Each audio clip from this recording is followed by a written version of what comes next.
All right, there we go. Add. Oops, done. Let's add. Oops, let's go to this call. And yeah, 1 year development cycle is over now. The fiscal year ended.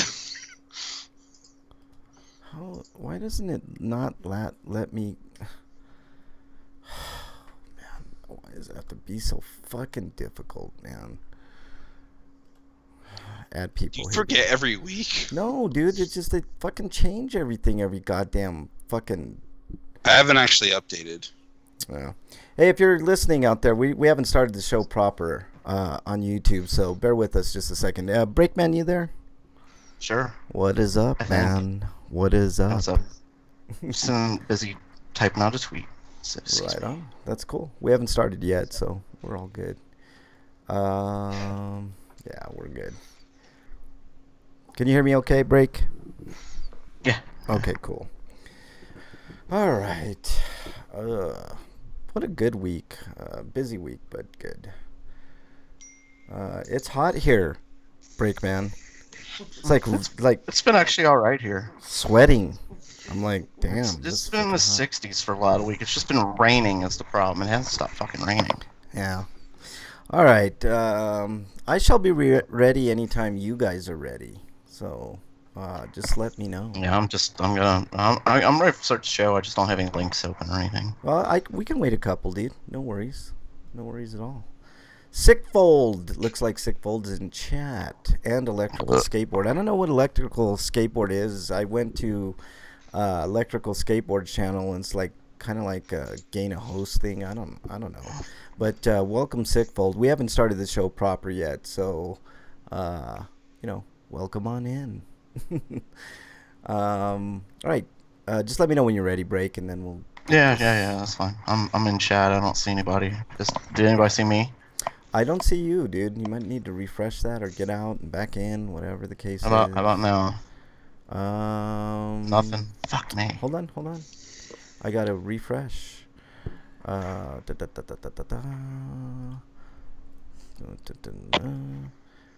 I do not see you in there, dude. Gosh darn it, the heck! Of course, I don't even see Eric in there, so. I'm in there. I know. Hold on. Let me get out of it and back into it and see. Your shit be broke. My shit be broke, peeps. I'm redoing it too. All right. Twitch. Twitchers. What's up, Twitchers? Episode 482 live some time ago. No, not that one. The new one, the current one, you jackass. Oh, see? There God, you go. Twitch, know what I'm thinking. Do what I'm thinking. Do what you're thinking. Power Rangers audition tips. Don't audition. Oh. Because Sentai is way better, and you'll never be better than Sentai. What are you talking about? You get paid, and be in a TV show? I'd do it. Hell yeah. I wonder how much they pay. You don't have to be good. How do I not see either? Yeah, because the whole show's about being terrible. Eric, type something in the chat. The Geek Show, we don't have to put effort into it.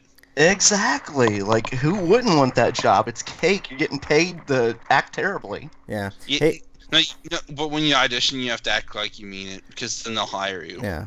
Well, hey, of course. Eric, type something in chat real quick. You have to do that with every job interview. Even if you're working at McDonald's, you have to pretend like you're excited to be there. And then they'll tell you not to care afterwards. Yeah. Once you're hired, you can quit. Yeah, there you go. What do you want me to do? Type something into chat, por favor. I did, and I see Eric. Yep. You see me, Eric? Yep. And you guys probably see me there, so we're good to go. I already know what the episode title will be. What's that? Get Good Friday. Oh God. Hey. And sure, why not? I mean, you have a couple days to get good for Dark Souls Day, which is Easter Sunday, and it might as well be, because Dark Souls is all about praising the sun, which is what Easter was supposed to be about before Christians stole it. Exactly. Hey, Freak Five's in the YouTube chat. Everybody seems to be in the Twitch chat. Freak Five. I don't know if you can get into the Twitch chat, but that's where everybody. We haven't started the show yet, so. You ever had a Cadbury egg? Oh God, I hate. I say it was worth it just for the Cadbury egg. Oh. Yuck, get out of here. Yuck. Are you dying over there? Oh, God, man. Me and Cadbury eggs don't get along.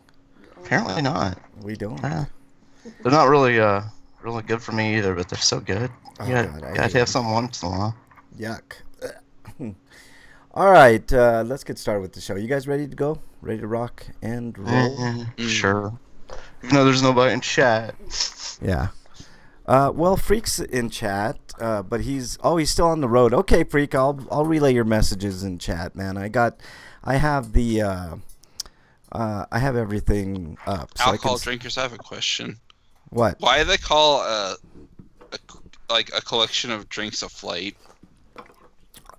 Because like people were freaking out that they were being attacked by birds, so they called it a flight of drinks. I don't know. Why are you asking me, dude? You're asking me tough questions. I'm asking Break more than you because he What? drinks I'm more sorry. than you do. What's the question? What happened? What does a flight of drinks mean? Flight of drinks? A Oh, I've never heard of shitload, that a before. shit ton. I have no idea. Yeah, That's, like wouldn't drinks. fleet make more sense then? I don't know. A murder of drinks probably would make more Like sense. flight of drinks, it makes it sound like you're drinking on a run. Yeah, like you're flighty, like, you know. Yeah, like the cops chasing you, but you don't want to put that beer down. Yeah. All right, y'all ready to rock and roll? Yeah. All right, here we go.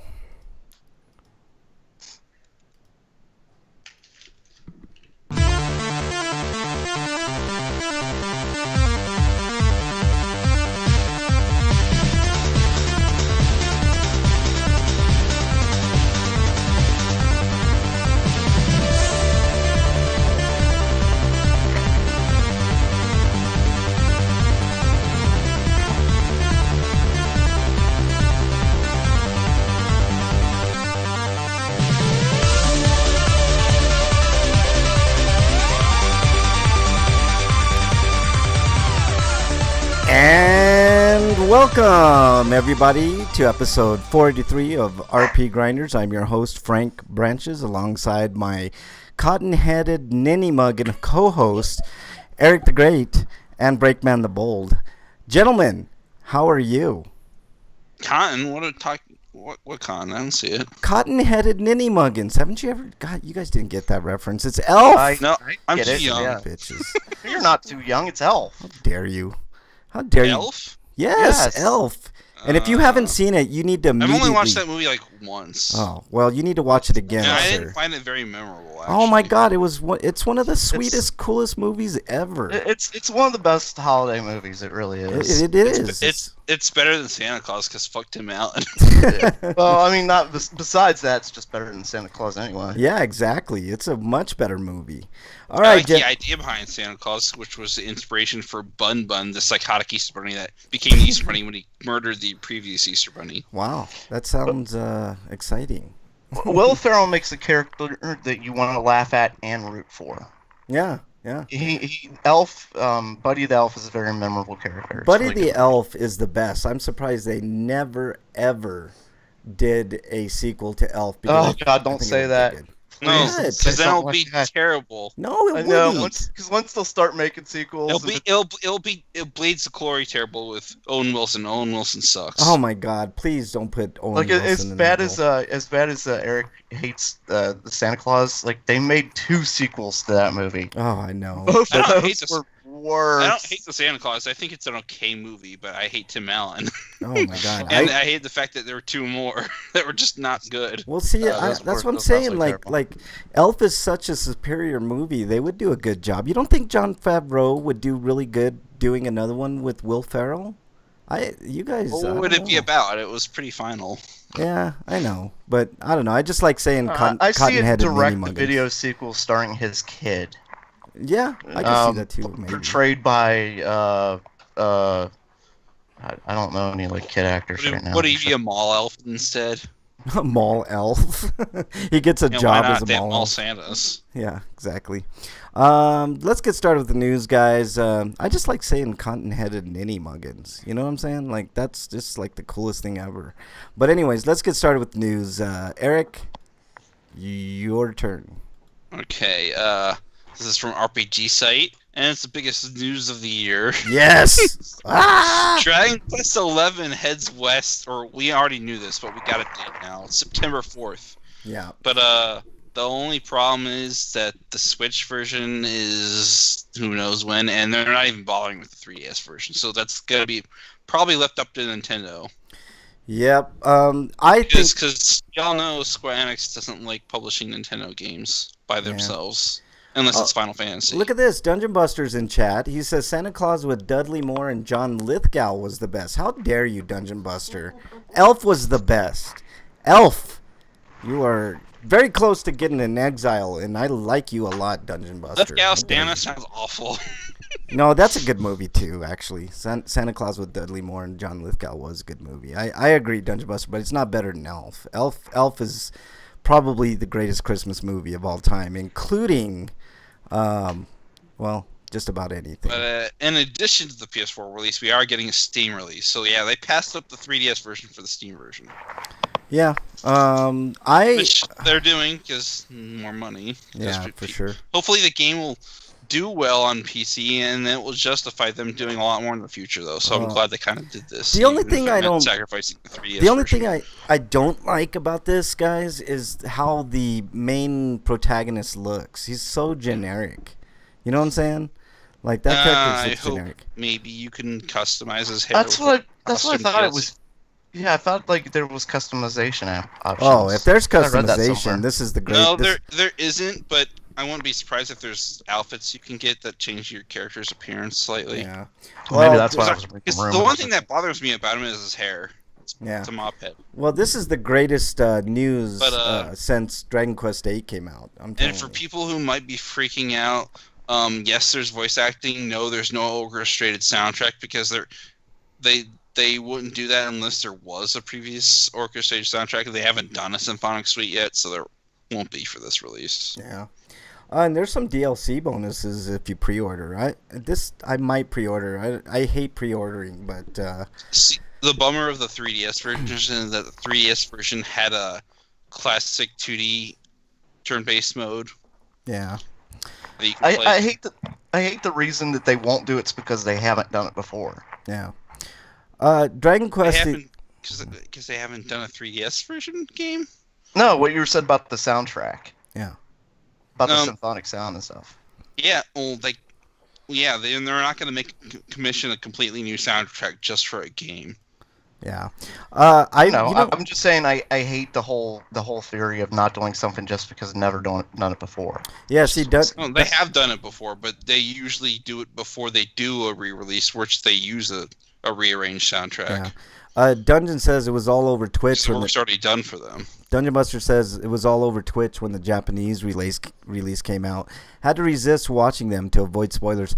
You ain't kidding, Dungeon. I'm not a big fan of spoilers at all. Actually, I hate spoilers. The real reason that the game originally didn't even have voice acting is because it's steeped in tradition and Japanese culture.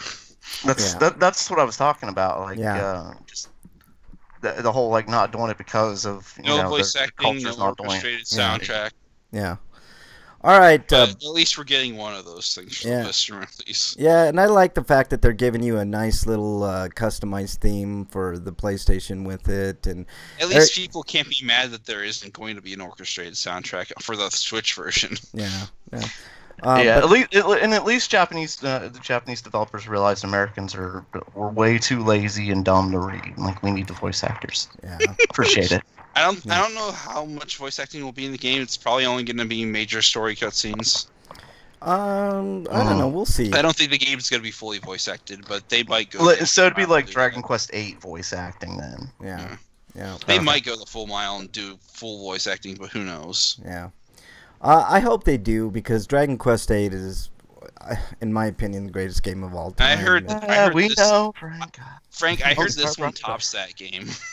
This one? Tops 8? I don't know, man. We'll see. I'm hoping. I know one Frank's thing. mind. He can't. I don't know if he can handle that. I know, man. That would be amazing if I changed my opinion on the greatest game of all time. But I do like the subtitle to this game, Dragon Quest XI. Echoes of an Elusive Age. I love it. I think it sounds cool. Frank's Looks got a good. PS4 Pro, so he's gonna benefit from it. You're goddamn right I am. It's going to be Well, awesome. that's assuming that they actually put the effort in to optimize the game for the Pro. I'm sure they will. I'm sure they will. Because just and a lot of Japanese developers haven't really done that unless it's a marquee title like Final But Fantasy. do they really need to do that for Dragon Quest? Like, I'm not sure they even need to do that. You know what I'm saying? So, I mean, it's a Dragon Quest game. I'm looking. It doesn't look super taxing. Like I'm pretty sure a regular PS4. I'm pretty sure it's already well optimized anyway, so it doesn't even need the extra I'm sure performance it doesn't. boost. Yeah, I'm sure it won't need it. It's not like it's super graphics heavy. It's cell shading. You know. The only thing they could probably do is increase the draw distance. Yeah. While keeping the load the same. Yeah, that's the one thing that it could benefit. Ni no Kuni 2 has voice in the major scenes. But most of the game is reading, which is fine with me, so no worries. Yeah, I'm not worried about that either. Well, Dungeon Buster's not the average American. We know that. Like, Japanese has got to dumb it down for me. Well, I appreciate it. Thank you. Need the voice acting. How dare you? Don't you ever watch subtitled movies? Break can't read, so yay for voice acting. But Break, you need to get yourself a PS4. Yeah, you do, dude. I want to get a Switch before I get a PS4, though. How dare you? You might Switch. You might as well get a Switch then, because you're probably not going to get either of these things before the Switch version comes out. How about you just get both and call it a day? You know, just save the money and get both. How about you buy both for me? How about that'd be awesome. Huh? Thanks, Frank. That's amazing that you do that for me. Yeah, right. You guys, look, how amazing is Frank, guys? Listen to this. He's gonna get me a PS2. PS2. Yeah. Yes. He's Use your PS2. He's gonna get me play more Dragon Quest 8. You know what? Check this out. If I don't want to say this because if it happens, and it might happen, then you'll get a fucking PS4. I will. No, I can't say it. I was gonna say if Donald Trump gets elected for a second term, I'll buy you a PS4. But dude, Stranger Things have fucking say happened. that. Yeah, like don't. I don't even want to start I don't want to start thinking about that. Let's hope that one of these investigations or something just prevents that. I just don't see like Pence being elected. You know. No, I don't want to see Pence elected either. No, I'm saying if something happened to Trump and he went the next term in the next 4 years, if Pence was running, I don't see him winning an election. Oh, I do. Easily. He's got the evangelicals locked up, dude. Like they would. That's a shrinking number. Yeah, for Trump, not for Pence. If you take, like nationally, that's a shrinking number. I don't know, dude. I think if you can get Pence out there, he'd probably get 90% instead of 80% evangelicals, and that's a death warrant for any Democrat besides Bernie Sanders. But anyways, next story break. Coming to us live from Gamatsu.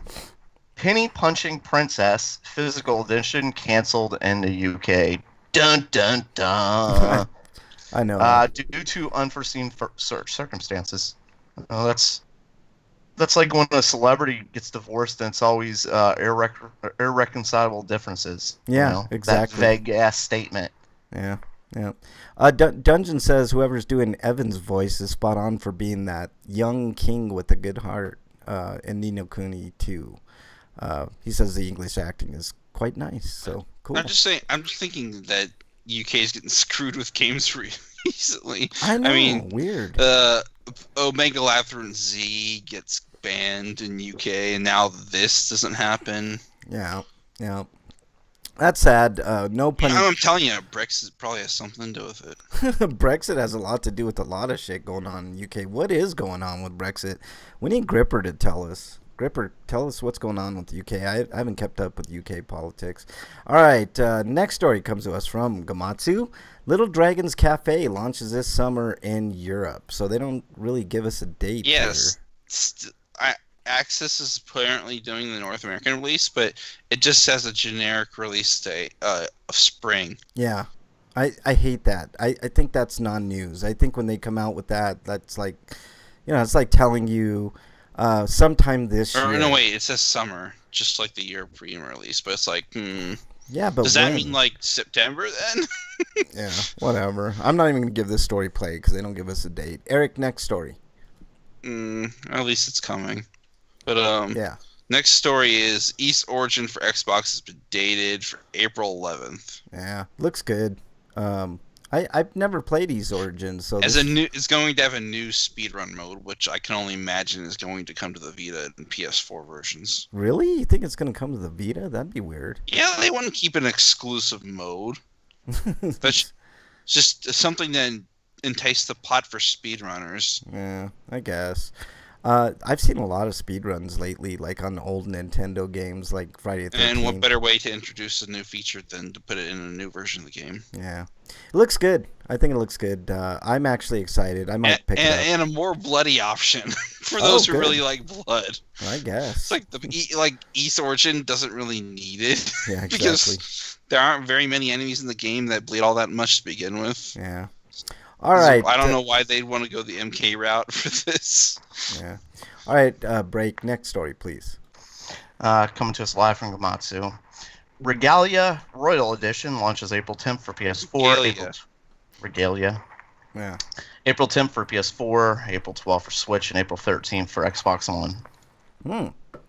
Okay. I think that's all we need, there you man. Go. Tactical RPG, so... God damn it, Dungeon Buster! You make me want to get Ni no Kuni 2 now. I know Ni no Kuni 2 looks good. I was like, if I wait a couple months, I could probably get it cheaper. Yeah, I agree. Dude, it was really hard. Like I was gonna trade in. You know, I heard that the original development team wasn't planning to bring it out in Japan. Yeah. But due to the demand, they did, because they were originally releasing it for the Western audience. I had a choice. I trade in my Wolfenstein game since I beat all of them, and I don't. Wolfenstein? Yeah. Not Wolfenstein? Oh, shut up, Eric. God damn you, son of a bitch. No, I traded in all those games for some credit, which I never do. I hate trading in games. But don't trade in games for credit. Sell stuff on eBay like I do. I know, most of the time. I should, dude, but I didn't want to wait. Like, I wanted, like, instant gratification. But I was going to buy... I was thinking about buying Friday the 13th, but I decided against that. And then I was looking at Ni no Kuni because it was coming out that night. And I'm like, man, I could get some extra credit if I trade this in for Ni no Kuni. Or I could just get Horizon Zero Dawn. I opted for Horizon Zero Dawn.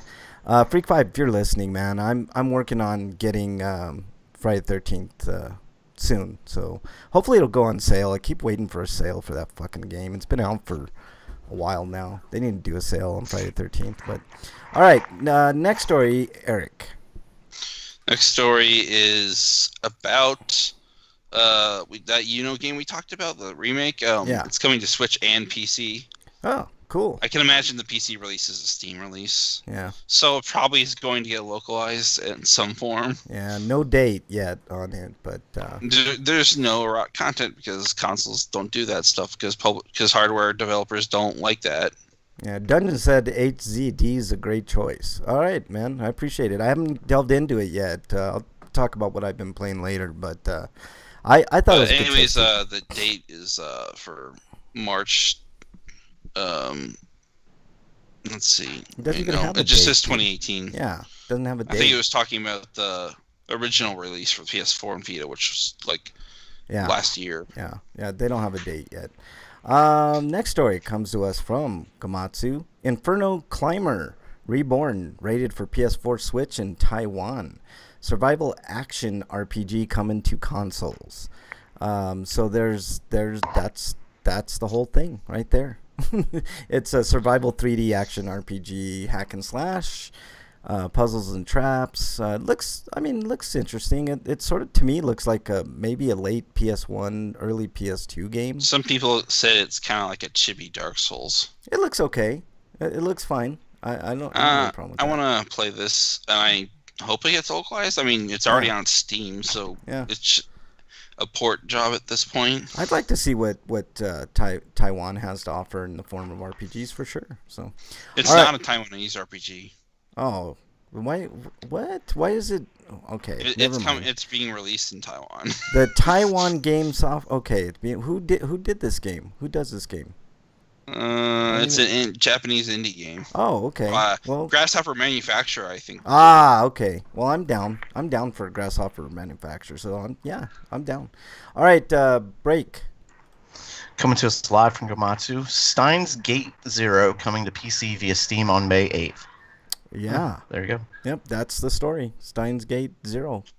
I hope they fix some of the errors I encountered in my PS4 release, which I didn't mention in my reviews since there were so few of them, unlike Chaos Child, which has a fuck ton of them. Yeah. Which makes me think that the localization for that was extremely rushed. But that's what happens when P-Cube decides to localize 3 visual novels in the span of several months within each other. Did I tell you guys I almost ran into a bug on that was their version of Ys 8, basically. Did I tell you guys I ran into a bug in Wolfenstein 2 where I just couldn't move anywhere? Like, I got stuck in between, like, a little corner, and I couldn't, I no matter what I did, change the camera, all this stuff, I was just about ready to reset it, and finally I got out of there. I was like, what Unstuck. Oh, God, it's so stupid. I swear I thought you meant, like, a wasp or a spider. Or something like that. That happened to me in both Uncharted 2 and 3. Wow, weird. Yeah, I've had a couple of glitchy things happen in the Uncharted game too. So in Uncharted 3, it was in a pool, and Uncharted 2, it was getting stuck in the snow. Oh shit, that sucks. All right, Eric, next story, please. It's just like, I wonder if the physics for this is the same, and they use the same exact code, so it happens, of course. Yeah. All right, Eric, next story. Anyways, hold on a second. Doesn't say anything about a date for Steins Gate, but next story is a game called Sea Salt. And it says, gives players monster swarms to punish those who've wronged Dagon. Sea Salt mixes elements of action games and RTS, giving players several different monster swarms that use to hunt down and punish people of a gloomy world. People who seem to have forgotten the Lovecraftian god Dagon, who rules them in favor of other deities. We get to fuck around with religious people for not worshiping the right god. That's awesome, man. This game sounds like Breakman would be all over it, man. It's got RTS elements, action elements. It's got old school like you're the bad guy elements. The bad guy, yeah. It's everything that Breakman wants. So what is this coming out on? Does it say? PC. Wow. So currently, a demo is out on Game Jolt, and if you enjoy it, you can donate to the Kickstarter. I like the art style of this for sure. It's got a really cool art, like old school. It's really dark brown and gray. It's like the Xbox 360 all over again. Yeah, pretty much, man, for sure. It's like that. It's like when that game released, there's all the kind of games that were being made at the time. It was like, All right, I'm gonna read the next story from Siliconera. Ignis Avis Venatio is a visual novel of Phoenix Girls and lethal magic battles.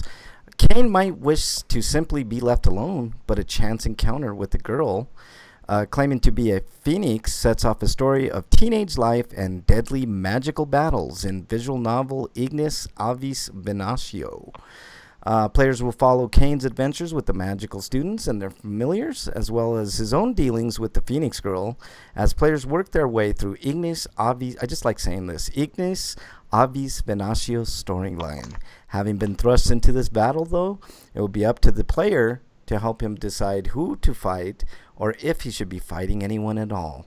Ignis Avis Venatio offers a coming-of-age story that is quote, lighthearted, despite its focus on teens fighting to the death using magic. Sounds like Magica, then. Yeah, it's available on Steam right now. So I mean, by Magica, I mean Madoka Magica. You haven't seen this, have you? Or you haven't played this, have you? No, all right. I didn't even know about it until I found the news article. Yeah, it looks good, man. I like the art style for sure, man. But you know, if you happen to come across it, Eric, let us know how it is, because I won't be playing it because it's a visual novel and it's on the PC. So, but it looks good. With all the games coming to Switch, it might come to that. Yeah, maybe. If it comes to Switch, I might check it out. All right, Break, you're up. Story comes to us from Siliconera.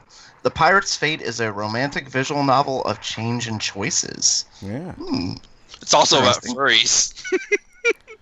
Oh, yeah. His boner's lost.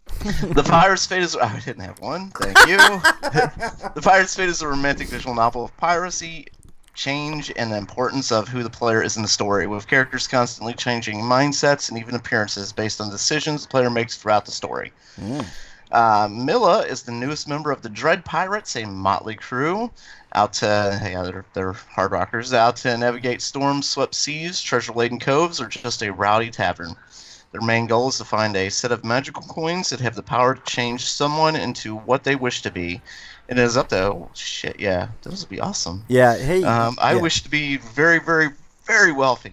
It is up to the player whether they wish to be the ruthless treasure hunter, a kind-hearted pirate, or a cunning leader in order to find these coins before other pirates do. Depending on how the player works through the story, though, characters can change in drastic ways. There are many different characters the player can romance throughout the pirate's fate, but these characters can become completely different people based on how the player progresses.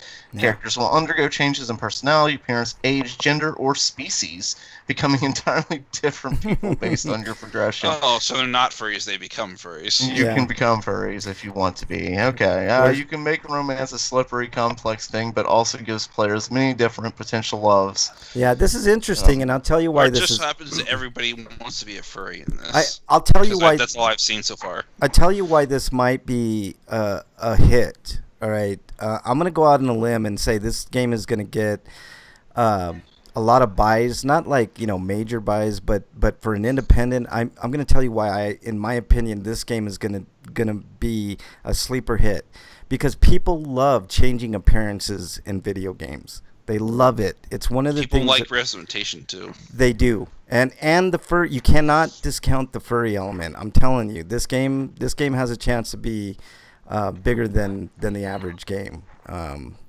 So yeah, look for this to do pretty well. Dread Pirates. I love it, man. It's a bad week to be a furry, I guess. Yeah. Well, yeah, pretty much. Why you say that, Break? Any other bad furry moments? The recent ban with the recent law our government passed about internet companies that promote stuff like, for instance, Craigslist, using those websites for, a lot of those websites have been used to, traffic children and stuff like sex trafficking. Yeah.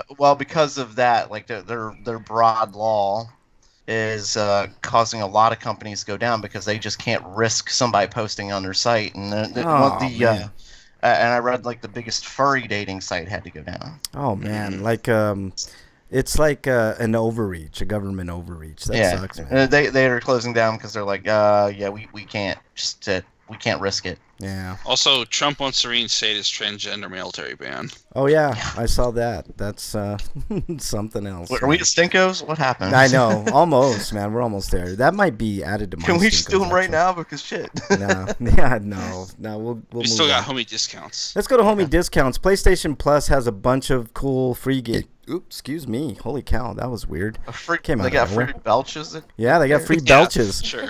Free belches, everybody, for everybody. But no, PS4 has Mad Max, which I believe is a really good game. I totally enjoyed Mad Max when I played it on the Xbox One Game Pass. But for free, you guys should check it out. Qbert rebooted. I never had a chance to play the rebooted version, but oh well. It's just a fun, just a diversion. You're also getting Trackmania Turbo, which in my opinion looks like shit, but it's for free, so you can't beat free. PlayStation 3, you're going to get In Space Rebrawl, Qbert Rebooted, and Toy Home, whatever that is. PS Vita, you're getting 99 Vitas and Qbert Rebooted as well. I think this is like the last month you can get PS3 and Vita titles. Yeah, so pick those up. They're getting rid of those. yeah, so pick those up. And I think they're going to limit PS4 titles to just 2. Yeah.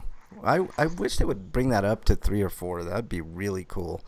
Games with Gold. There already is 3. It's just this will be the last time you can get even that much. Yeah.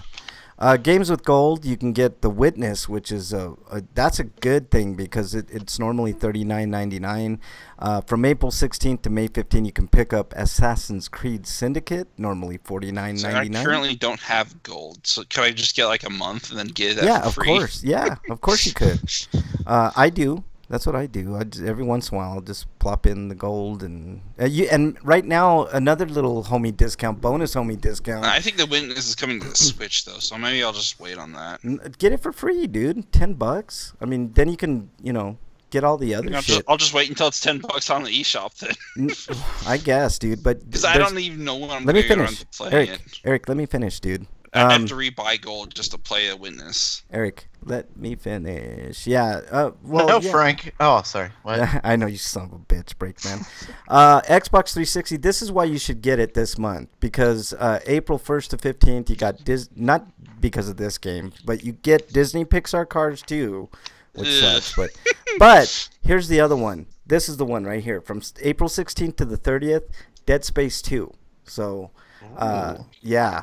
It's gold this month is definitely worth it. Also, Asphalt Syndicate, which I heard it's not that good, but yeah, I heard it's not good, but a $50 game for free plus The Witness for free plus Dead Space 2. I bought the Syndicate for like $15 on PS4. Yeah. They're also having a spring sale. Yeah, they're having it now. They are having a spring sale. Try to sell it for $10 later once I finally get around to playing it. They're having a spring sale, which includes too many games to list here. Yeah, but yeah, you can. There are some good deals and other deals that are just not good enough. Yeah, I think Battlefront 2 was like 35 or 30. What the hell? What is wrong with you two? Jeez. I know, it's the belching hour. Man. It's the belching hour on RPGrinders for sure. But those are the homie discounts. Make sure you check that out. I highly recommend. And you know what? If you were to get gold now, you could pick up. I think you could pick up Super Hot as well. So Super Hot and Trials Blood Dragon. You could pick up 1, 2, 3, 4, 5, 6. Oh, and I think Dead Space was on there last month. So you'd be, if you got it right now, you would be picking up a lot of great games. So there you go. Homie discounts, y'all. There's a PS Plus sale, and I don't know. Oh, I think we did mention what was in that. And that's it. Any Twitter questions or comments? I got a Headlander on the PS Plus sale. Okay. That was like $10. Oh, cool. Twitter questions or comments, Breakman? Unfortunately, no. There's nothing on Twitter. You guys suck. If you guys want to send Twitter questions or comments, send them to at RPGrinders, so that way you can make Breakman very, very happy. So what do you think? I got a private message from Freak telling me what's going on, so I'm sorry to hear that, Freak. We'll see you next week. Yeah, it sucks, man. I don't know what's going on, but it sucks. Yeah, it's a personal loss, one of those things. Oh, I think I did hear about that. Yeah. Best to you, Freak 5. Freak 5's been having a tough beginning of the year, man, for sure. All right, so what have you been playing, Break? I've nothing really new. South Park 2? On the phone, and Halo 2, Halo Wars 2. I mean, and that's about it. I've been busy. I really haven't had much time to play. So yeah, this week I didn't get a chance to play much because I've been watching a lot of movies, which I'll talk about later. Eric, what have you been playing? I played more Yakuza Kiwami. I finally finished that yesterday. Nice. Or not yesterday, Wednesday, before I saw Ready Player One, which I'll be reviewing later. Cool. And the Alliance Alive, I'm getting closer to the end. I haven't written the review yet. I was going to get around to it today, and I was just running around pretty much half the day, and I played visual novel the other half. So I'll probably read it in the morning. All right. What else? Anything else? Code Realize, Bouquet of Rainbows, that's what I was playing. But I wanted to get the game has a completely different trophy list, and I wanted to get a platinum because platinums on visual novels are easy. Mm-hmm. So I just skipped all the text because I already played the Vita version. Yeah. So I got through the main game, and now I'm playing on the fan disc, which has the after story for one of the characters, and then extra stories for the other characters. Yeah. Okay. Cool. That's cool. Anything else, Eric? Is that it? That's all I really played. All right. I didn't play much this week. I'm with Breakman. I didn't have much time to play much of anything, but I did play MPQ. You know, I'm over 1,000 days on Marvel Puzzle Quest. Most of those in a row. I think one day I skipped for some reason. I can't remember, but yeah. I'm surprised Tiger Claw isn't here. I thought he'd take my bait about Ready Player One. Ready Player One or the furry story. He seems to know. I think don't say he's not here yet, because maybe he'll show up. He's lurking. Usually when you mention Tiger Claw, he shows up in chat. So yeah. I played Seasons After Fall again. I love that game. We talked last week about games that you kind of like take a break from all the shooting and killing, and that is definitely one. It's a beautifully looks hand drawn to me. I don't know if it is for sure or not, but it looks fantastic. It's very lush and pretty, and not much is going on except you gather, I don't know, these like little lights, and you know, it's a platformer and it's fun. And wait, what? Which game? Seasons After Fall. You play as a fox. I thought you were talking about Super Lucky Sale, because that's pretty much what you do in that game. No. Alien Isolation. I played the beginning of Alien Isolation. I have not got to the point where you see any aliens yet, and already that game is tense as fuck, man. Like, I can tell. You don't piss your pants. Oh god, dude. Like, I have a hard time playing those fucking games, man. Like, first of all, I'm not real big on stealth, although, you know, I don't know. I've been, you know, things influence me. Like, I hear Dungeon and chat all the time talk about how he loves stealth games, and I'm like, what am I missing? You know, like, what is the whole thing? You're missing the ability to hide on a cardboard box. Yeah, I kind of say Metal Gear. I'm kind of getting it, because like when I was playing Wolfenstein, the coolest thing in Wolfenstein to do is to sneak up on somebody and like sneak up on a Nazi and stick a knife in his neck. You know, it's really cool. So this is a lot different. It's a first person perspective game, but I can tell it's a lot like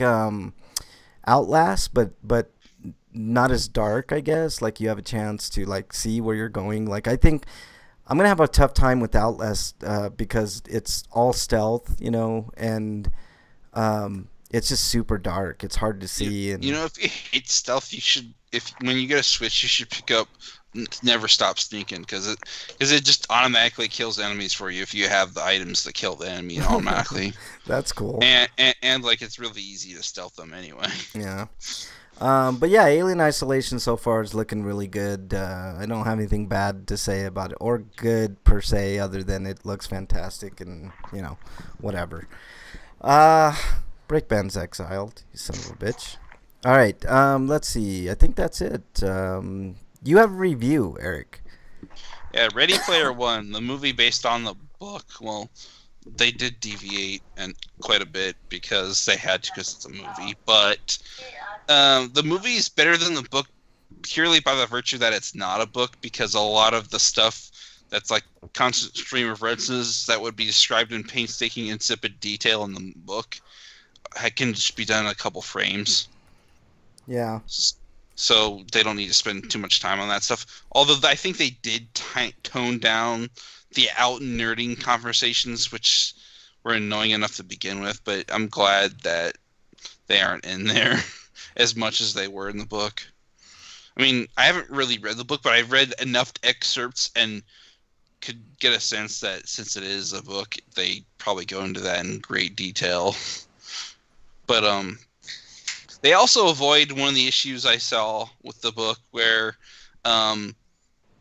this person's asking Parsifal about the identity of the person's sex, trying to confirm it, and it sounds really transphobic. Now it's more like I'm just telling you, you don't even know who this person is, so you should just you're falling in love with somebody you don't even know who they are in real life yet. Which does happen. Does happen from time to time. But, yeah, it happens quite a bit. So, all right. So, continue on, Eric. But yeah, like when I was like getting ready to like the hype was pretty almost destroying my interest in this movie, and then the second trailer showed up. It's like, oh, kids fighting an evil corporation from controlling everything. And yes, that is the plot, but I think it's done well enough because the movie has a bunch of 80s and 90s references in it, and that almost makes it kind of like an 80s movie in and of itself. Even though it takes place in 2045. I don't mind that, Eric, because my favorite era was the 80s. So, you know, I mean, I like that type of stuff. And Frank's seen them all. How dare you? How dare you? But I got most of the reference, but I've never watched Buckaroo Banzai. Oh, you should, dude. It's a great movie. That's way over the top movie. Yeah. Is that like a gory Western movie, or is that like a slapstick comedy style? It's like a how do you describe Buckaroo It's Banzai? a sci-fi adventure, over the top, very very over the top movie. Yeah, it's an adventure sci-fi over the top movie. That's the best way to put it. Yeah, it's a good movie. But it's called Buckaroo Banzai, so is it sci-fi Western then? Yeah, I would, like he's like the hero Buckaroo Banzai. Look, he dresses like a cowboy and it's a 6-shooter and stuff like that. But he's fighting aliens and. Is there time? I don't think there's time travel. What's going on? Like some of John Lithgow. What was John Lithgow doing? I can't remember. I can't, dude. It's been so many years since I. Yeah, it's a long time. Anyways, it kind of reminds me. It's like a guilty pleasure for a lot of people. Yeah. Like, I'm wondering if Cowboy Bebop was somewhat inspired by that with Spike Spiegel's design. Would not I doubt it. I doubt it. Oh, by his design? Yeah, I don't know about that. I think there are some Buckaroo Banzai influences. Influences. Either that or Space Dandy, which was also done by the person who did Cowboy Bebop anyway. So, all right. So continue on. Eric. But anyways, they're from another dimension. That's right. Okay, aliens from the 8th dimension. Thank you, Dungeon Buster, for clarifying. Yeah. But this movie's plot is pretty implausible when you consider its time frame. Like, maybe they should have made it 2075 instead. Because like the way it's set up is like basically this VR technology came out in 2025 that was made by some guy called Halliday. It was a part of a game company named Gregarious Games that apparently bought all the IP that ever existed from the 80s to present day. Wow. Because that's why stuff like Overwatch characters like Tracer show up as avatars that people can play as. Dungeon Buster says he thinks Lithgow was named... But this VR technology that was like really sophisticated came out in 2025 and then became even more sophisticated over time in 2045. Yeah. Dungeon Buster said I think Lithgow was named Big Booty Butte because he was an alien and they can't think of good names. Anyways, like I said, this guy he's like a revolutionary VR guy. So he did what all the other companies now are trying to do, only he succeeded where they all failed. Or they haven't failed yet, but they're going to fail. But anyways, it's kind of a dystopian future where the world's kind of broken, and it feels like it's kind of be a reflection of what's going to happen to this planet if we don't take global warming seriously. Or solve the economic problems that Trump's causing, along with everything else. Yay! Yeah. So anyways, living spaces have apparently gotten hard. So in order to accommodate this, trailer parks are now in these weird, shanty town like high rises called the Stacks. Yeah, we saw a preview of that in the previews. Anyways, people go to VR to escape the fact that their living situation is garbage. But and because of that, corporations that want to control everything tried to move in and doing sneaky shit when everybody's preoccupied with that. How's any of that different from now? Yeah, exactly. They're doing it in VR, so they're even more. Because it's VR. Okay, that makes they're taking your virtual money in addition to your regular money. Yeah, I think they like like they're actually using bitcoins as a currency, and they actually just call them coins. They don't call them bitcoins. Mm. And I think one of the things that this company does is Bitcoin mining, like little Bitcoin mining within the VR environment. Wow. So it's almost like Reboot in a way. Yeah. So what are you giving Ready Player One, Eric, unless you have anything else? It was better than I thought it'd be, so I'm going to give it a 7.5. That sounds about on par with what critics are saying. Spielberg managed to make an otherwise shitty book and not so shitty.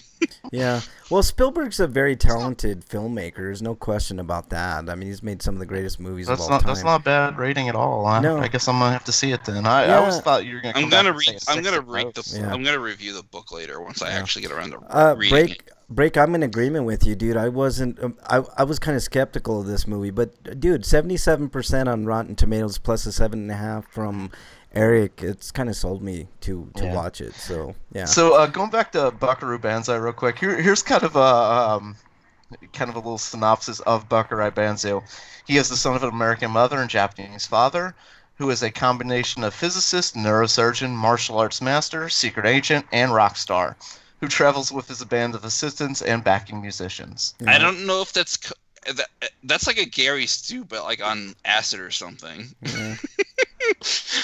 Like this movie's like that over the top. Yeah, it's pretty over the top. This is a movie from the 80s. Yeah, I'm gonna have to find a way to see this movie now. Oh, dude. Well, you have an Xbox, dude. You have a way of watching movies, bud. What do you mean by Xbox? Like why specifically Xbox? Well, yeah, it doesn't have to be Xbox, I guess. But anyways, so what do you give it a 7.5? That's pretty good, man. So everybody go see Ready Player One, I guess. I'm gonna ask if I should even bother doing a review on Dragon Ball Super, because there's been some developments that suggest the show will most definitely return by the time Gigagen on the Katara is over and the new movie comes out. Yeah, hold off on that, dude, till you find out more info. Plus, Eric. Breakman probably hasn't caught up with the rest of us that have been watching the Japanese streams. Yeah.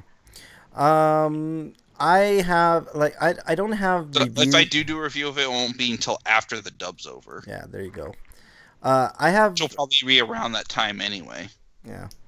I have a review of a plethora of movies. I'm not going to review all of them because they all are different, but I'll just suffice it to say, because I'm going to talk a little bit about this and the free-for-all, but I've been on this kick with Bridget watching like a ton of movies that are super hard to watch. And I'm talking like really, really depraved movies. Like I saw a movie called Inside. I gritted my teeth through, so to speak, Sodom, the 120 days of Sodom. Now, I was looking at this list of like. Are you interested in watching The Quiet Place? I am. How did you just say? It's called Sallow, 120 Days of Sodom, which it's a hard movie to get through. It's a long. I don't even know what any of that means. Oh, dude, trust me. I'll save you the time. It's just Sodom is like sodomy. Yeah, there's some of that in there. There's some. Oh God, dude, it's so hard to explain. Just look it up on the net if you want to know what it's about. It's hard to watch. There's a reason why it's on this list. But I'm watching right now. I'm in the midst of watching Tokyo Gore Police, which is insane. It's batshit crazy. I mean, arms. Have you seen Ichi the Killer? I have, and I love. What about Legend of Ricky? I have not seen Legend of Ricky, but I think there's like 3 Ricky movies. I've seen Ichi the Killer. And it's a good movie. There's another Ichi the Killer. What about Suicide Club? Not seen that one. Let's see. I saw Inside, which is batshit crazy, but it's a good movie, and it's scary. And oh man, it's that one's about a pregnant woman that it's like a home invasion versus a pregnant woman. That's all I'm gonna say about it. It's tough to watch too, but it's worth a watch. What else?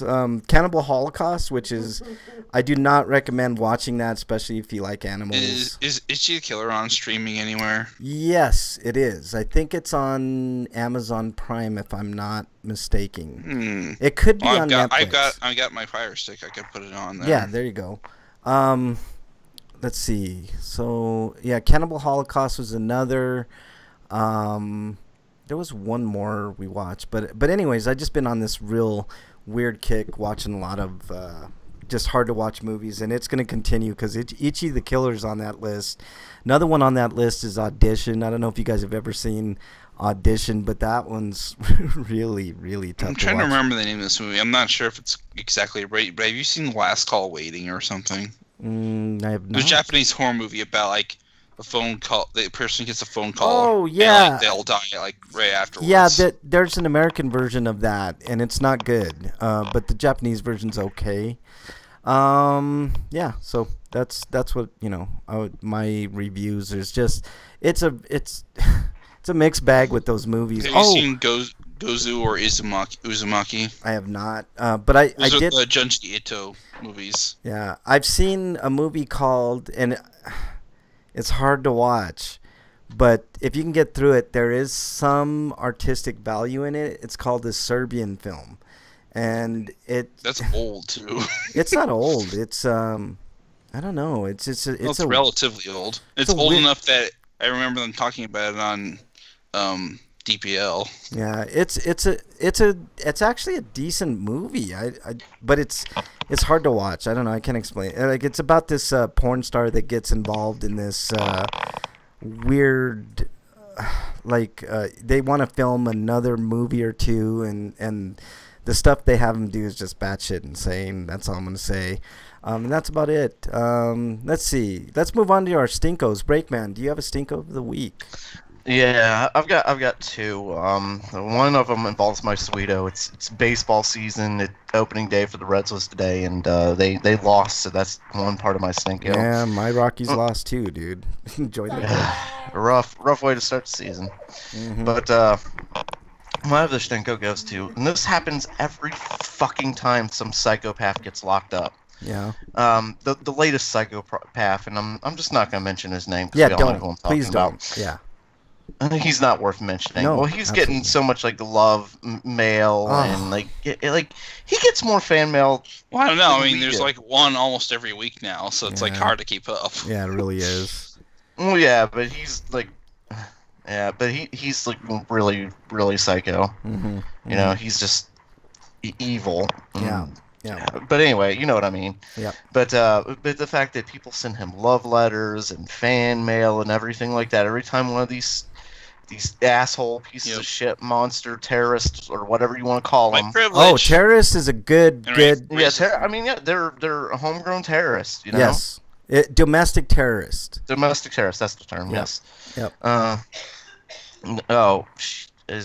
I'm guessing Nicole's a Diamondbacks fan.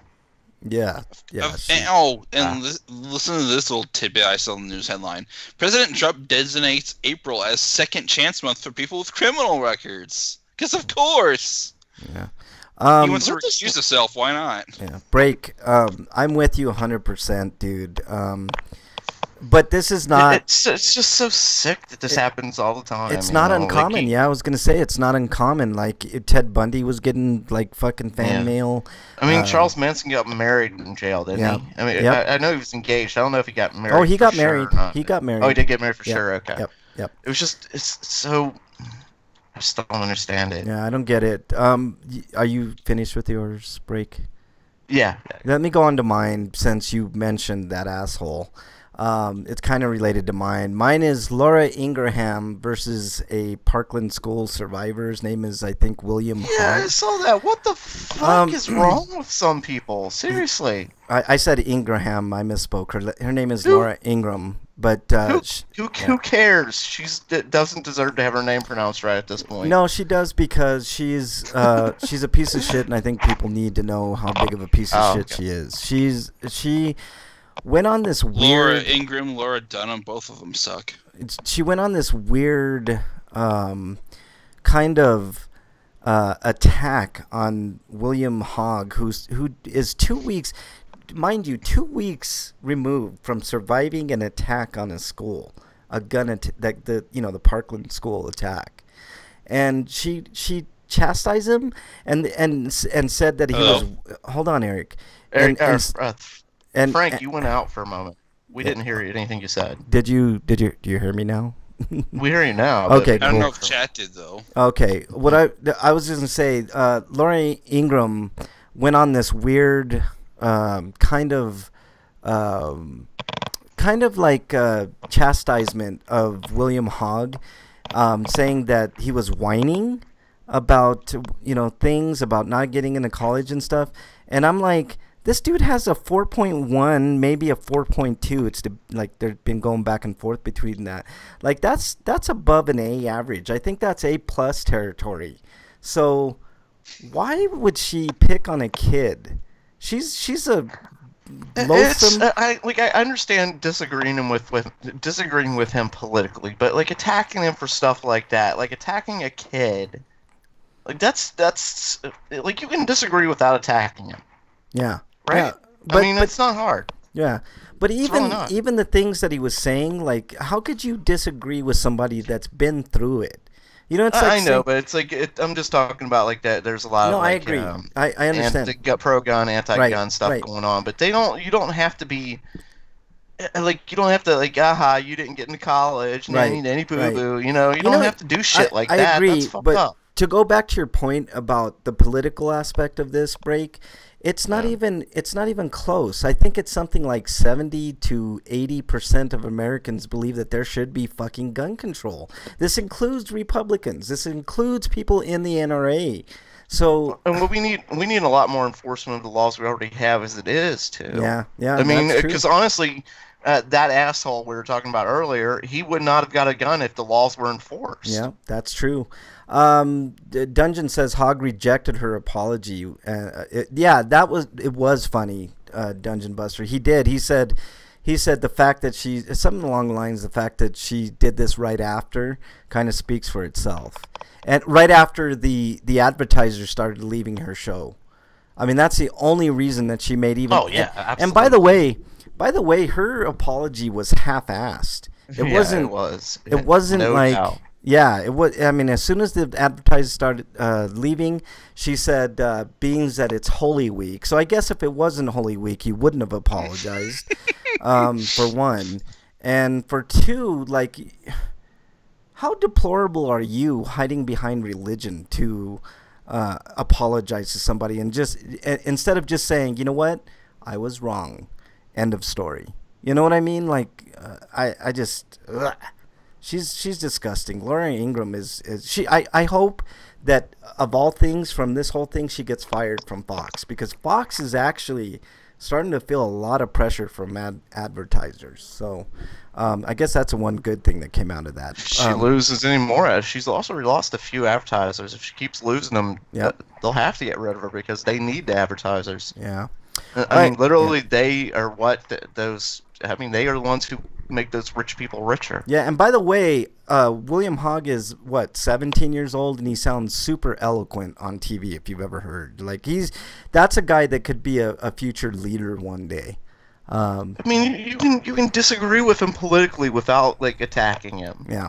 Because I understand, like, it's Fox News and they're going to disagree with him politically. They are. Yeah. But you're an adult attacking a child. That's the point I made, man. It's ridiculous. I mean, come on, think for 5 seconds. Yeah. All right, Eric. Like, send a tweet like that. Just stop and think. Exactly, Eric. Huh? You're on. Yeah, my stinkos. Yep. Elon Musk proves that he's just another rich white fucker. Oh, why? Would you say that? Let me read the article in its entirety, please. Because otherwise you won't understand. Is it long or? No, it's not particularly long. Let's hear it. Splinternews.com. Tesla CEO Elon Musk, a billionaire, just received an unprecedented incentive-laden pay package that could earn him tens of billions of dollars, but his employers also get something. Exhortations to work faster. Says, as you see, it's made Elon Musk startlingly wealthier because it is the fabulous and future of cars, but has a lot of trouble with one minor task: building enough of them. The fact that Tesla has been resolutely incapable of building enough of its own product to meet demand has not stopped starry-eyed investors from bidding up the company's stock so much. The company is worth just as much as Ford and General Motors, who can afford to build cars quickly and in sufficient quantities, and who also do not have CEOs who build rocket ships. But since the people who do the actual work of building cars at Tesla are trying to unionize, but last year Elon Musk personally urged workers not to unionize and promised to provide them with free frozen yogurt if they listen to him. Ugh. What an incentive! Yeah. But it gets worse. But so basically, they tried to unionize. They got punished for it, and that was like a year ago. So now we're in present day. And per internal memos, the heads of engineering and production spelled out measures to free up workers for the Model 3 line and challenged them to reach production goals. Doug Field, the engineering chief, told staff they exceed 300 Model 3s a day. It would be an incredible victory at a time when short sellers and critics are increasingly doubting the company's ability to fill CEO's vision of building mass production electric vehicle manufacturers.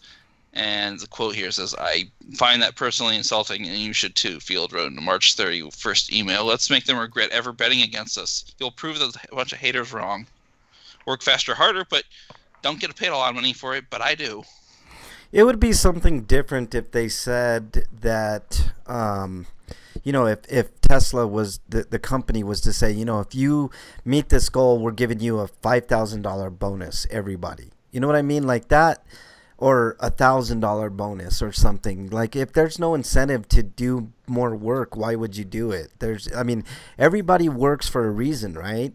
Like, Brakeman, you don't go to work just because you like it, right? I mean, you may like it or you may hate it, but what's the incentive for you to go to work? He's right up there with Jeff Bezos, offering stock options instead of actually paying his customers. Yeah, well, although I think in that case, Bezos is worse because at least they're getting paid. Yeah, that's what I was gonna say. He's slightly worse than, or better than Bezos. Bezos is just, I mean, we've already chronicled Bezos on this show, but which, by the way, Bezos in Spanish means kisses, so I don't know why that is relevant. Kissing his own ass, maybe. Yeah.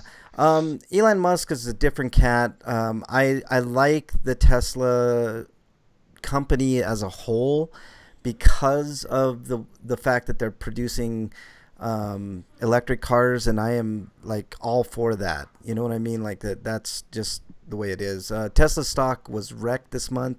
Apparently we haven't found bottom yet because Ingram proves we still have a way to go. Yep, that's true. And he says, I think Tesla shed something like 27% of its worth this year. This month was the worst in its history because of all the controversy. Yeah, there's no doubt they're having a hard time keeping up with demand. I think Tesla's backed up for like 2 years in cars, man. Like, people that have signed up to get their cars have to wait up to 2 years, and that's maybe you shouldn't be investing in rocket ships while also doing cars. Well, maybe he should think about merging with a company like GM or Ford that could, one, use the influx of money, and two, could help with production of these electric cars. Like, no, I mean, because he won't do that because he's too greedy. Apparently. Yeah, that's what I'm saying. Like he is greedy. Like, there's no question minus the greedy part. You know who he kind of reminds me of? Like, he's kind of like the development version of Peter Molyneux. Like, he has all these grand ideas, and he just spends all this money to keep trying to instead of software, it's hardware. That's a great analogy, Brakeman. I like that a lot, man. Hardware is cars. And that pretty much ships. Sums it up for fans of RPGrinders. That's for sure. Dungeon says they should all be like Evan and fight monsters and invite people to live in a happy kingdom. Yeah, there you go. So yeah, Elon Musk. I think we can all agree. Like, if you're a billionaire, you're almost automatically an asshole, because other than Bill Gates, it's like people have said, and there's probably research to back it up. The richer you get, the less morals you have. Yeah, and also the more, because you lose perspective. Yeah, of what everybody you else lose perspective, and you become very out of touch with regular people. Like, it's no longer within your realm of thinking. It's like now I think the Mega Millions jackpot. Unless you're like highly disciplined. Yeah, I think the Mega Millions jackpot's up to like what, $500 million. If you were to win that, you would lose touch with reality real quick. Like, you know what I mean? Like, I don't know. But anyways, I don't play the lottery because it's a scam to take money away from poor people. It sure is. You're right. You know. All right, Break. You're Sweeto. I mean, originally the lottery was supposed to pay for roads and stuff like that. Yeah. None of that happens anymore. You know, the money's just going into people's pockets. So my Sweeto is it's now baseball season. Yay! Yeah, it's good. Which means also the weather's gotten warmer over this past week. It's just been raining. Keeps fucking raining, but whatever. It's April showers and May flowers. Even though it's March, so maybe we'll get March showers and April flowers. Something like that? Yeah, something like that, yeah. Well, if it rains tomorrow, then yeah, March showers, but... Yeah. I think I have a song for that, but I'll look it up. Is that your Sweeto? Yeah. I had another one, but I didn't write it down, so I can't remember what it was. All right. Eric. My Sweeto is that... Does anybody know what round 1 is? Refresh our memories, man. Did they yell fight right afterwards? Yeah. Maybe in the fighting games you get to play there because it is an arcade place, and cool. The bowling. There's like a little bowling alley there, so you could play bowling or you could play any of the Redemption or arcade games that are there. Oh, nice. And almost all of them are imports. Oh, sweet. Cool. Like the cabinets themselves still have the 100 yen cost to play the game, but the way it works is you get a card and then you put money into the card and then you slide the card at the cabinet. Yeah, that's how you play games. Like I think one game is like 4 credits or something. Yeah. Oh, that's cool, man. That's a nice little nostalgic throwback. Little arcade action. Yeah, that's good. So they had I actually went inside just to see what was going on, and it wasn't until I left. And apparently, the doors for the sensors for exiting weren't maybe not set up yet, so I had to go through the side door and use the push it open manually. But when I did that, I noticed the sign says, "Please don't go in until the grand opening, which is tomorrow." Ah, gotcha. But it was so not busy there, and nobody gave a fuck. Plus, it was like a day until they were opening, so that was probably another reason why I didn't get yelled at. So a lot of Japanese suits. So yeah, round 1 is owned by Bandai Namco, so executives were in there. Yeah, that's cool, man. That's really cool. But the cost for parties are expensive though. If you're going to go there just to bowl or play arcade games, but don't pay for parties because that will cost you.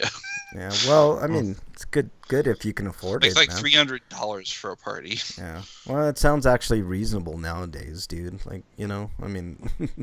Well, maybe maybe if you went there and you had your wedding reception there, maybe that would be a good place. Yeah. But yeah. All right. The bowling alley arcade. That reminds me of the good old days. Yeah, exactly. Yeah, I saw the Luigi's Mansion arcade game. Wow. And Tekken 7 and Street Fighter 4. Not Street Fighter 5 though, for whatever reason. Yeah, that's weird. They should have a Street Fighter 5 machine for sure. And they arcade machines I didn't know existed, like the Tatsunoko versus Capcom. I don't know if there was an actual arcade version of that in Japan, but they could have just easily taken the Wii version and put it in a cabinet and have you pay to play it. Yeah, maybe our Japanese listeners can let us know if they have those over there. I kind of wish that there were instructions in English to learn how to play the game, but most people will probably learn by playing. Yeah, pretty much. All right, my Sweeto, it's a real quick one.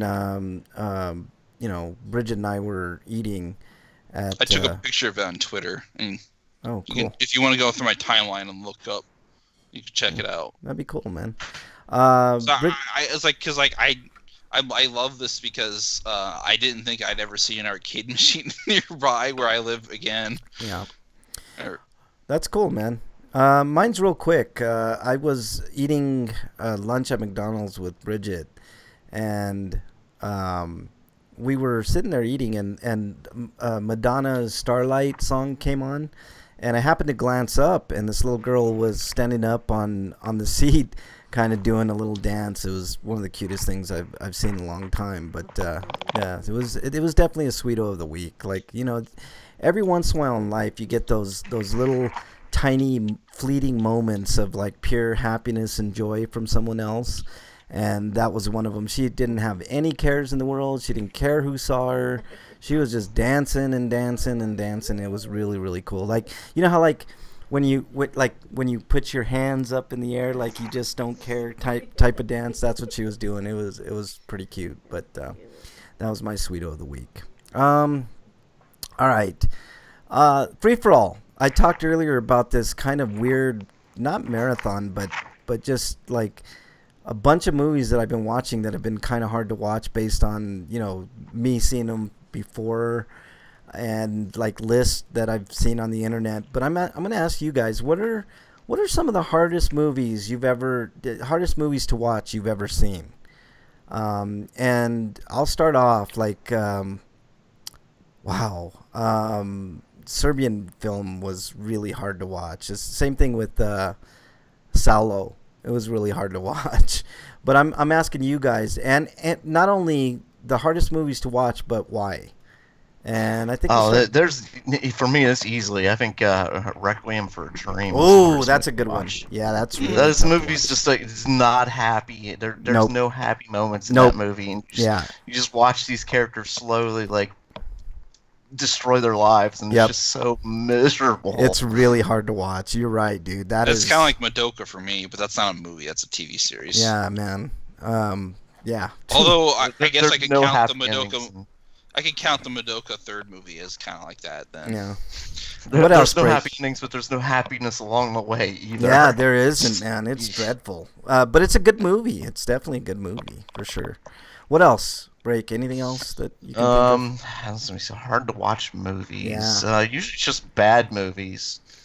Or movies like The Sound of Music. I'm gonna mention one. Every time that movie's on. Hold on, Break or Eric. I'll get to you. Go ahead. What do you want to say? There's this terribly lewd movie called Colorful. Normally that might be okay, but the fact that it's just a bunch of stupid skits that are supposed to be comedic in nature, but they're not funny at all. Yeah. Because they're extremely repetitive and poorly animated. Yeah. But yeah, don't watch Colorful. I stopped watching that after 10 minutes. Because this is the worst thing I've ever seen come out of Japan, and it's not even funny. Anything else you can think of, Break, that? Like for me, it's usually stuff like that, or I know everybody loves this. We talked about Christmas movies earlier, but oh my God, It's a Wonderful Life. I hate that movie, man. So fucking boring. Yeah, I can't stand that movie. How about Citizen Kane? I've never seen. Oh, Citizen Kane's good, dude. That's a good flick. I've never seen all of that. I've only seen bits and pieces. I've already seen the end, so there's no reason to go see it. That's apparently the inspiration for fucking everything. The Room. Yeah. Citizen Kane, a rebel without a cause. Yeah. Citizen Kane is a great movie. It's always like this classic Christmas movie. Like it's a Wonderful Life. Citizen Kane is the Wonderful Life is people arguing that like some things need to be like the Citizen Kane. Yeah. Interestingly, Breakman, Wonderful Life, like it's revered. And I've never understood that. You're right. That is a hard movie to watch, dude. It's like, what? Twilight. Oh, God. That's another one. Twilight. Yes. I'm glad you brought that any of those tween, or I'd say most tween movies. There every once in a while, they're like good ones. Has anybody bothered to watch Maze Runners? Yeah. Perfect Storm was another one for me. Dungeon Buster said I almost walked out of Skyline in the theater. That was trash sci-fi. See, that's why I said Perfect Storm, because I saw it in the theater, and the same thing. I almost walked out of that movie. Another movie. I know I've said it before, but Hurricane Heist sounds a lot like Sharknado, but with Ocean's 11. But that sounds so stupid. What's that, Break? I really wanted to walk out of Freddy Got Fingered, but somebody else drove, so I was kind of stuck. Freddy Got Fingered. I agreed to go with my brother and his girlfriend to see that movie. Oh, God. I left it going like, what did I just see? Yeah, you wish that you had that hour and a half back in your life. Yeah. A hard one. I kind of thought it was funny until it got like bizarre and awkward and awful. Cannibal Holocaust is a really hard movie to watch because that involves like animal stuff, and I don't like real animal cruelty, and I don't. Has anybody seen The Big Hit? Yes, I've seen The Big Hit. It's not terrible. On retrospect, that was probably in one of the awful movies I've ever seen. Yeah, it's. I mean, I don't know. I wouldn't say it's hard to watch though, but it's not. But it's like, it's like stupid. Here's one. Dumber for having seen it. Here's a couple. Schindler's List. Anybody that can get through that movie without a lump in their throat has no soul. That movie is hard to watch. Because of the emotional factor. Same thing with Saving Private Ryan. Really hard to watch, man. I could argue that Space Odyssey 2001 is hard to watch because you'll be tempted to not stop watching it if you're not a person that likes think pieces. Oh God, I love that movie. Dungeon says remake. I'm not saying it's hard to watch for me. I'm just saying other people. I could see where some people wouldn't watch it. Remake of Ben-Hur was painful to watch because the original is really good. Yeah, I heard the remake was awful. But I also there's some interesting things about the original Ben-Hur. Like at the time, like that chariot scene was like the most lavish scene ever put on film. Like it cost something like, I think they said at the time like. How about Ten Commandments? How about Passion of the Christ? Those are hard to watch. Oh yeah, I was gonna say Passion. I've never seen Passion of the Christ. I saw the entirety of that movie, but yeah, I would never want to watch it again. Eric, I think we talked about this years and years ago when that movie first came out. It is hard to watch. Like, take the religious shit aside. Just watching somebody get beat for like an hour straight is really tough to stomach. Like, and it's in gory. It's in gory detail too. I'm mentioning the Ten Commandments just because the acting is so terrible.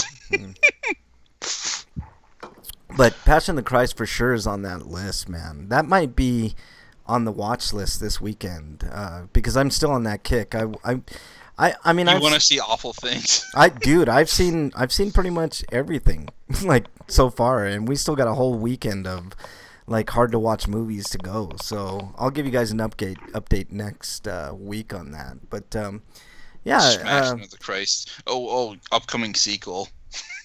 Yeah. I can think of see when I was a kid, the most boring movies I ever saw. The Jetsons movie and that movie called Bear. Bear was a hard movie to watch, yeah. You know what else is... How about Benji? That movie is sad. I like Benji, man. I like Benji. It's a good movie. Yeah, it's just... Yeah, like the Vinci movies always have the like sad moments and they're so good. Yeah, and I heard Netflix is bringing them back, so fingers crossed. You know, one is hard to watch. They're gonna make a gritty reboot, aren't they? I remember from the previews I've seen, actually kind of look like they're kind of staying in that kind of cutesy mode, you know? Yeah. What about something like there's a scene in The Revenant that's really hard for me to watch, the bear scene. I mean, it's fucking awesome. But holy fuck is it graphic, man. It's like really hard to watch. I don't know if you guys seen Revenant, but the bear scene, man. Holy shit. How about Dark Crystal? Because those skeptics scare me. They're just creepy motherfuckers. Maybe. Hey, yeah, no. If there's something like that's hard for you to watch. What else? There's been a lot of movies for different varying reasons. Whether it's The Labyrinth hard to watch because of the Bog of Eternal Stench. Yeah, I just wanted to mention that again. Yeah, the Bog of Eternal Stench. No, that's a great movie. And it's definitely not hard to watch. But it's hard to not look at Bowie's crotch though. I know. You know another. It wasn't hard for me not to look at it. I don't know why. No, it's like very. It was what I meant. It's very prominent on the screen. There's like no way you couldn't see his crotch on the screen. Like you guys are making it sound like you were like taking notes and shit. Like, you got a whiteboard out and start drawing it. If I could pull off a fucking leotard like fucking Bowie in Labyrinth, I'd be doing that shit all the fucking time, man. Like you guys would hate it because I'd be I'd be doing that all the time. I'd throw away your outfit. You might as well have been wearing a Speedo and no pants. Oh, God. Throw everything out and get a ton of skinny jeans, right? How dare you? Skinny jeans and like the sleeveless tight shirts. Yeah. I think the baby with the power gave him a little too much power in the nether regions. Yeah, exactly. Let's see. No, but let's see what else. Whether it's because of emotion, like it's just hard to watch because it's sad. Oh, I'll tell you another one that's hard to watch. I Spit on Your Grave, really hard to watch. Antichrist. I don't know if you guys have seen that movie, but that's really hard. It's a Lars von Trier movie, and Lars von Trier doesn't fuck around when it comes to graphic shit like shown on screen. Gaspar Noé is another one. He did a movie called Irreversible or Irresistible. I can think of a couple more too. I'm sorry, I didn't mean to interrupt. No, that's okay. I thought you were done, but it sounds like you're about that. No, as soon go as ahead. I started talking, it sounded like you were going to say something else. Go for it. What else you got, Brady? I was going to say Turner and Hooch and what's that called? The other dog movie where the dog dies. Beethoven? No, Beethoven didn't die. Beethoven doesn't die. Oh, Old Yeller. Where the Red Yeller. Old Yeller or Red? I never watch it. I feel like that movie's too ancient to watch. I'd rather read the book. Where the Red now, but like Old Yeller and like Turner and Hooch, where the dog dies at the end. It's like, what the? Oh my! Jesus Christ! Kill off the actor, not the dog. What the hell? This might be kind of controversial. I don't know. Kill little Timmy. Don't kill Lassie. Fuck that shit. Hey, the remedy for watching Turner and Hooch or movies where dog dies is to immediately go watch John Wick, where the dog dies and he kills everybody. Yeah, exactly. That's yeah. There you go. It's catharsis for dogs dying. What's that? What's that, Lassie? Little Timmy fell down the well. Well, calling of the herd. Last House fell down the well. Last House on the Left is another hard one to watch. That's a Wes Craven movie. Let's see. I had one. Oh, Where the Red Fern Grows. If you're talking about dogs dying, that's a really hard one. Book and movie. There was one more that I was gonna bring up. Fuck. Yeah, but just shit like that. That's How about some of the scenes in Phantasmagoria? Yeah, that's a good. That's good. Here's a controversial one that you guys might not agree, but I find like sometimes when I'm watching RoboCop, the scene where Peter Weller gets shot up, that's pretty hard to watch. Where he becomes a corpse, basically. Yeah. That one's fucking insane. Yeah, it's pretty insane. How about the scene later in where one dude gets melted? Oh, the toxic melt scene. Yeah. Dude, that's pretty gruesome. I love that movie though. Yeah. I kind of see stuff like that. It's like, that's an awesome kill. Yeah. Like, for instance, I was watching Gotham, the TV show, and they had a kill in it this last episode where the Mad Hatter mind controlled this couple to stand underneath a wrecking ball, shit. Like in a wedding gown and tux and stuff like that, and drop the wrecking ball on it. Like, well, that's what I'm talking about, man. Stuff like that. That was a cool scene, though. It's like different from what you're talking about. It's like the reason that I know. It's like the reason that people watch Friday the 13th movies and slasher movies is to kind of like see the kills. How are they going to kill people like that? But no, like I just thought about it, and I'm like going through all these movies. Like Serbian films probably at the top of the list, man. Like it's fucking brutal. And I was just thinking of like a lot of the torture porn movies. Like it seems like they just want to try and outdo each other. I'm not a big fan. Like Hostel, I guess would be hard to watch, but that's like Eli Roth to me. I'm not a big Eli Roth guy. I think I've mentioned on the show why I'm not a big fan. But that I could see that being something hard to watch. Same thing with like the Saw franchise, like all that, But it's more like less about like, it's so gory and stuff like that, because I've seen gory before. It's just that they do these like long stretches of like gory things, like slowly peeling skin and stuff like that, and it's just it's not exciting. I know another one. Like there's too much not going on. I know another one that I forgot that's up there in the gore factor, but it's a good movie. I mentioned Inside before. You guys should watch that one if you I don't know if people like gore. That's man, it's tough to watch. But a movie called Martyrs. That one's really graphic and it's really hard to watch. Audition is another one. Like that's a slow burn movie. It's a Japanese movie about a guy that's trying to find another wife, and oh man, it gets brutal. Old Boy. I don't know if you guys have seen the original Old Boy, not the remake with Brolin. No. Is the original one on streaming somewhere? I think it is on Netflix, if I'm not mistaken. Or the new one? The new one, I don't know. Don't bother with the new one. It's not great. Let's see. There was one more. But, just stuff like that. I thought it'd be interesting to talk about that. Dungeon says, Toxic Guy, we talked about that. Splattered all over the van. He's like, it's pretty horrific. I was like, yeah, it's so good. Yeah. All right, guys. If you're out there and you're listening and you have one that maybe we slipped by us, let us know movies that are hard to watch that you've seen, or hard to watch even once, or maybe you watch them once and then that's about all you need. You brought up a good one, Break. Requiem for a Dream is really hard to watch, man. I got a PSA before we get out of here. Okay, what's your PSA, dude? PSA is today is Get Good Friday. Because that gives you a few days to get good before you play Dark Souls for Dark Souls Day, which is on Sunday. And it's Dark Souls Day because, and it ties in with Easter very well, because Easter was originally about praising the sun, which you do in Dark Souls. Yeah. Oh, and they stole it and made it about something that's not even true. Yeah, and speaking of Easter, you guys should watch a movie called Beaster Day on Sunday. I think we'll be watching that because it's fucking amazing. It's an amazing B movie. That's all I'll say about it. If you guys, Day versus Godzilla. Oh god, that would be, if they came out with Beaster Day versus Godzilla, I would watch that. I would so watch that. They'd probably do Sharknado first, though. Oh, dude, Beaster Day versus Sharknado, I would watch that. I would watch anything with Beaster Day in it, dude. Like I really would. But anyways, that's gonna do it for us today. Breakman, plugs. You can follow me at RPGrinders and at Break_man on Twitter, and that's about it. And send him your hard to watch movies and Easter movies that you like to watch, and we'll mention them on air. All right, Eric. Are there Easter movies? Yes, I just mentioned one, man. Beaster Day. No, I'm just saying. Yeah, that's like the only one I can think of. Holidays has an Easter story in it. That's pretty good. I like that movie. So, all right, Eric. Plugs.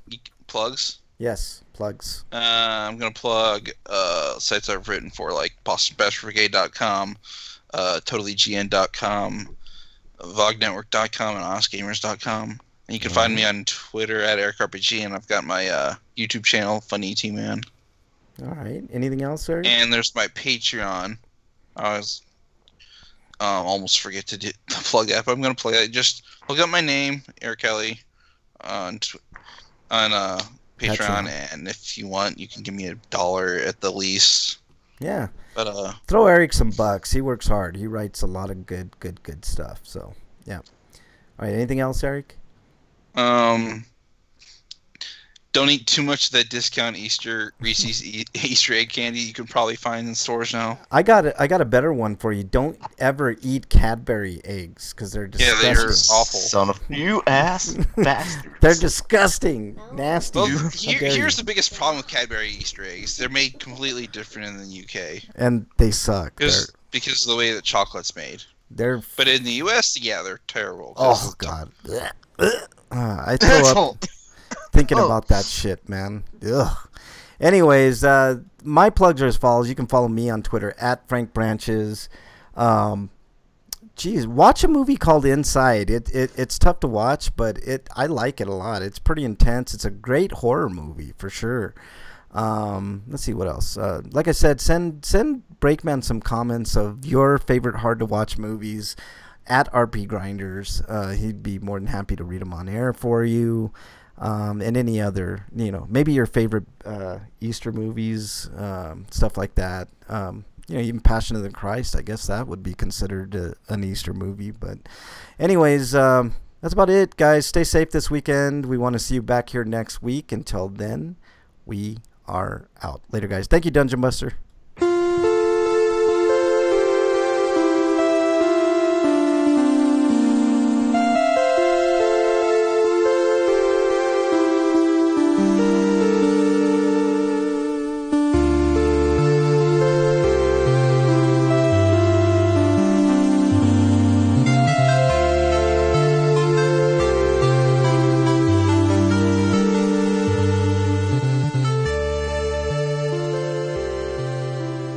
Hey, Freak 5, if you're listening too, thank you for joining us on your road trip. Appreciate it, man. And also to you, of course, Dungeon Buster. I'm going to end the stream, but have a good, safe weekend, guys, out in YouTube land and on the archives and on Twitch. Thank you guys so much. We supremely appreciate you guys for sure. Later.